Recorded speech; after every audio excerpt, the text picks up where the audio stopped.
কানপুর টেস্টটা তো ভারত একেবারে রেকর্ডে ছড়াছড়ি করে দিয়েছে। টেস্ট ক্রিকেটের রেকর্ড বুক যেমন তারা ওলটপালট করেছে, তেমনি একই সাথে এমন কিছু নতুন রেকর্ডও তারা এই ম্যাচে গড়েছে যেগুলো এর আগে টেস্ট ক্রিকেটের ইতিহাসে কখনোই হয়নি। আর এছাড়াও বাংলাদেশকে 2-0 ব্যবধানে টেস্ট সিরিজ হারিয়ে হোয়াইট ওয়াশ করা তো রয়েছেই।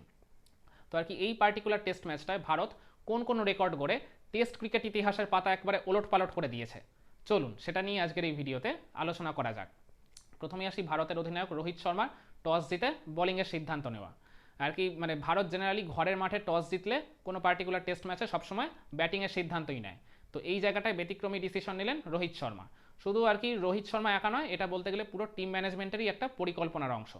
এর আগে শেষবার 2015 সালে বিরাট কোহলি সাউথ আফ্রিকার এগেনস্টে ব্যাঙ্গালোর টেস্টে টস জিতে বোলিং করার সিদ্ধান্ত নিয়েছিলেন। তো এইরকম যখন একটা ব্যতিক্রমী সিদ্ধান্ত আবার প্রায় 9 বছর পর ঘটলো, তো সেটাকে তো আপনার রেকর্ড বলতেই হবে। এরপর আসি ভারত ওই প্রথম ইনিংসে 34 ওভার 4 বলে যে তারা 285 রান তুলে ফেলেছিল 8-এর উপর রান রেট রেখে, এটাও কিন্তু একটা রেকর্ড। আর কি টেস্ট ক্রিকেট ইতিহাসে 200+ আর কি স্কোর করা কোনো পার্টিকুলার ইনিংসে কোনো টিম 8-এর উপর রান রেট রেখে কিন্তু তারা স্কোর করতে পারেনি। তো এই জায়গাটায় ভারত কিন্তু এখানেও একটা নতুন রেকর্ড গড়ে ফেলেছে। এরপর আসি ভারত দ্রুততম 50, 100, 150, 200, 250 রান করেছে টেস্ট ক্রিকেট ইতিহাসে।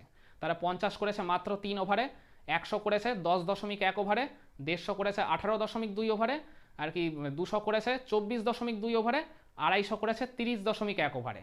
মানে এত ফাস্টেস্ট এই 50 থেকে 250 রানের যে আর কি মাইল ফলকটা বললাম, এত মানে দ্রুত গতিতে কোনো পার্টিকুলার টিম টেস্ট ক্রিকেটের ইতিহাসে এখনো অবধি রান তুলতে পারেনি, যেটা ভারত এই ম্যাচে করে দেখালো।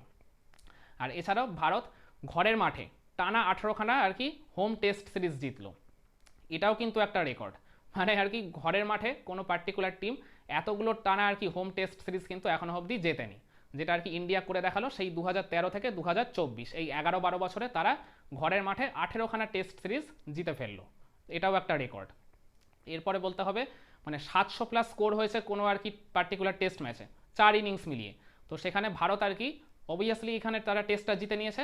তো সেখানে তারা 2 ইনিংস মিলিয়ে মাত্র 312 বল ফেস করেছে, এটাও কিন্তু একটা রেকর্ড। সবচেয়ে আর কি কম বল ফেস করে 700+ স্কোর হওয়া কোনো পার্টিকুলার টেস্ট ম্যাচ তারা জিতে নিয়েছে। ডেফিনেটলি মানে এর আগে যেহেতু এই ঘটনা ঘটেনি, তাহলে ভারত এই রেকর্ডটা তারা গড়ে টেস্ট ক্রিকেট ইতিহাসের পাতায় তারা নাম তুলে ফেলেছে। আর এছাড়াও ভারত 2 ইনিংস মিলিয়ে 7.36 মানে কি রান রেটে স্কোর করেছে। 2 ইনিংস মানে মিলিয়ে বলতে প্রথম ইনিংসে তো বললাম ওই 34.4 ওভারে তারা 285 করেছে, আর দ্বিতীয় ইনিংসেও কিন্তু ভারত 17.2 ওভারে তারা 98 তুলেছে। তো আর কি মানে ফার্স্ট ইনিংসে তো বললাম 8-এর উপর রান রেট রেখে তারা ব্যাটিং করেছে, কিন্তু এই 2 ইনিংসের যদি আপনারা টোটাল ক্যালকুলেশন করেন সেখানে কিন্তু ভারত এই 2 ইনিংস মিলিয়ে 7.36 রান রেটে ব্যাটিং করেছে। তো আর কি এটাও একটা রেকর্ড। মানে বোথ ইনিংস মিলিয়ে কোনো পার্টিকুলার টিম কোনো একটা আর কি টেস্ট ম্যাচে এই এত আর কি বেশি রান রেট রেখে কিন্তু এখনো অবধি ব্যাটিং করতে পারেনি। তো এই রেকর্ডটাও ভারত আর কি নিজেদের পকেটে আর কি পুড়ে ফেললো। এছাড়াও ভারতের তরুণ ওপেনার যশস্বী জয়সওয়াল 2 ইনিংসেই হাফ সেঞ্চুরি করেছে। না, 2 ইনিংসে হাফ সেঞ্চুরি করাটা কোনো রেকর্ড নয়। তিনি আর কি ফার্স্ট ইনিংসে 72 করেছিলেন 51 বলে, আর দ্বিতীয় ইনিংসে 51 করেছেন 45 বলে। খেয়াল করে দেখবেন 2 ইনিংসেই তিনি কিন্তু 100+ স্ট্রাইক রেট রেখে ব্যাটিং করেছেন। মানে এই রেকর্ডটা কিন্তু এখনও অবধি ওয়ার্ল্ড আর কি ক্রিকেটের কারণ নেই। মানে আর কি কোনো একটা পার্টিকুলার টেস্ট ম্যাচে একজন ব্যাটার 2 ইনিংসেই 100+ স্ট্রাইক রেট রেখে তারা 50+-এর স্কোর করেছে, মানে 50-এর ঊর্ধ্ব রান করেছে। এই রকম রেকর্ডটাও কিন্তু এই জয়সওয়ালি এই ম্যাচেই প্রথম করলো। তো এটাও একটা রেকর্ড।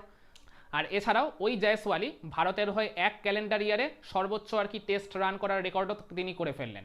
এই বছরে এখনও পর্যন্ত তিনি 929 রান করেছেন টেস্ট ফরম্যাটে।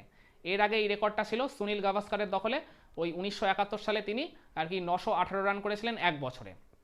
আর কি হিসাব করে দেখলে জয়সওয়াল অলরেডি আর কি 929 করে ফেলেছে, ফলে তার রেকর্ডটা কিন্তু তিনি সারপাস করে ফেলেছেন। এছাড়াও জয়সওয়ালের হাতে এই বছরে আরও বেশ কয়েকটা টেস্ট ম্যাচ আছে, আশা করি এই 929-এর সাথে আরও 400-500 রান তিনি অ্যাড করে ফেলতে পারবেন। আর এছাড়াও ভারতের স্পিনিং অলরাউন্ডার রবিচন্দ্রন অশ্বিন আর কি টেস্ট ফরম্যাটে সর্বোচ্চ সংখ্যক player of the series award তিনি জিতে ফেললেন। এই নিয়ে 11 বার তিনি প্লেয়ার অফ দ্য সিরিজ হলেন। আর কি শ্রীলঙ্কার লেজেন্ডারি স্পিনার মুথাইয়া মুরলীধরনও এখনও অবধি 11 বার প্লেয়ার অফ দ্য সিরিজ নির্বাচিত হয়েছেন। তো তার সাথেই আর কি রেকর্ডটা তিনি ভাগাভাগি করে নিলেন। আর মাত্র একবারই প্লেয়ার অফ দ্য সিরিজ হতে পারলেই রবিচন্দ্রন অশ্বিন এই রেকর্ডটা পুরোপুরি এককভাবে নিজের দখলে করে নেবেন। তো এটাও একটা রেকর্ড বলাই চলে।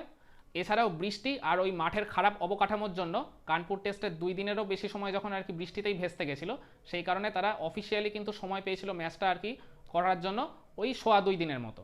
তো এই 2.5 দিনের মধ্যেও ভারত কিন্তু আবার শেষ সেশনটা কিন্তু খেলেননি, মানে এক সেশন হাতে রেখেই তারা কিন্তু এই ম্যাচটা বাংলাদেশকে হারিয়ে দিয়েছে। তো এটাও একটা রেকর্ড। আর এছাড়াও টেস্ট ক্রিকেটের ইতিহাসে ভারত এখনও অবধি 180টা টেস্ট ম্যাচ জিতে ফেললো আর কি। তাদের আগে রয়েছে এখন শুধু ওয়েস্ট ইন্ডিজ, ইংল্যান্ড আর অস্ট্রেলিয়া। ওয়েস্ট ইন্ডিজে আর কি এখনও অবধি তারা 183 টেস্ট জিতেছে আর ভারত 180। তো আশা করি এই নেক্সট 2 সিরিজের মধ্যেই ভারত ওয়েস্ট ইন্ডিজকে আর কি ওই জায়গাটা থেকে সরিয়ে তারা 3 নম্বর পজিশনটা দখল করে নেবে। তো কানপুরে ভারত বাংলাদেশ টেস্ট ম্যাচে ভারত এই সমস্ত রেকর্ডগুলোই আর কি গড়েছে, যেটা আমি বলছিলাম প্রথমেই। তারা আর কি টেস্ট ক্রিকেট ইতিহাসের রেকর্ড বইয়ের পাতা একেবারে ওলট পালট করে দিয়ে নতুন করে কিছু রেকর্ড আরও সংযোজন করেছে। তো এই এতগুলো রেকর্ডের মধ্যে ভারতের গড়া কোন রেকর্ডটা আপনার সবচেয়ে পছন্দ হলো? কমেন্ট করে জানিয়ে দিন তো দেখি আপনার মতামত।